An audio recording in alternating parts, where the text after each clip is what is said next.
And I now give the floor to the distinguished representative of Japan.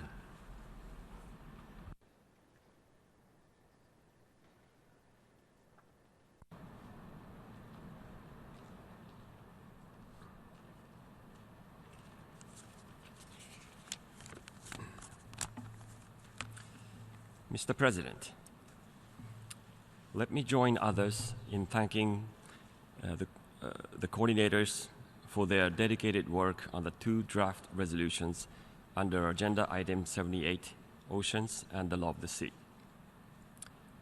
Japan also wishes to express appreciation for the contributions of our fellow member states and for the assistance of the Secretariat. Japan underscores the importance of open seas and the rule of law as the basis for peace and security. We support the universality of UNCLOS, which regulates freedom of navigation and freedom on the high seas, the entitlement to the oceans, the peaceful settlement of disputes, and the protection and preservation of the marine environment. We believe that it is the responsibility of and would be beneficial to the international community to promote and develop an ever more predictable maritime order under UNCLOS.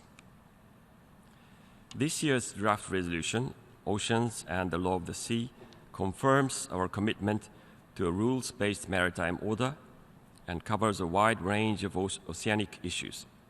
Thus, Japan has again co-sponsored the draft resolution. Mr. President, Japan has been contributing actively to international organizations established under UNCLOS. We have provided both human and financial resources. Japan appreciates the role of the International Seabed Authority. A key part of sustainable seabed management is the sharing of skills and knowledge. Here, Japan remains active. To take one example, earlier this year, a Japanese contractor, the Japan Oil, Gas and Metal National Corporation, invited 4 trainees from outside Japan for more than a month to participate in a training program, which included at-sea training.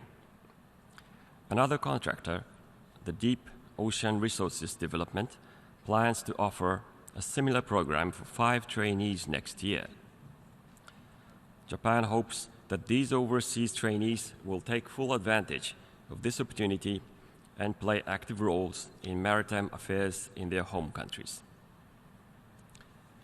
Mr. President, Japan recognizes the importance of conserving marine biological diversity of areas beyond national jurisdiction, or BBNJ.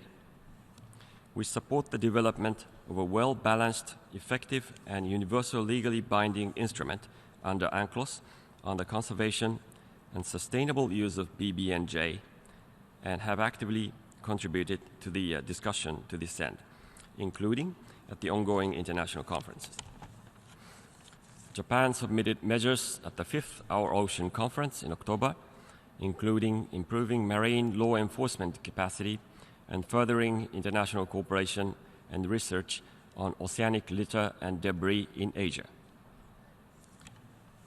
This October, Japan hosted the Asian African Legal Consultative Organization's annual session.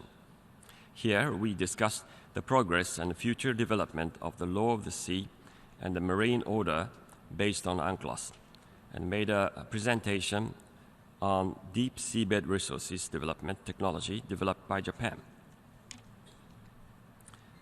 Finally, Japan attaches great importance to measures against illegal, unreported, and unregulated fishing, or IUU fishing, which threatens the sustainable use of living marine resources.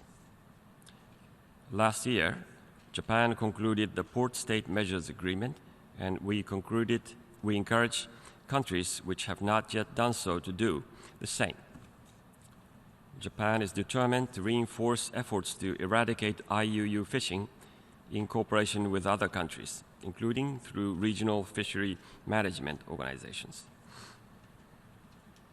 Mr. President, in closing, let me reiterate Japan's wish that the draft resolutions before us, which are the result of intensive and cooperative work by the Member States, will be duly adopted by the General Assembly.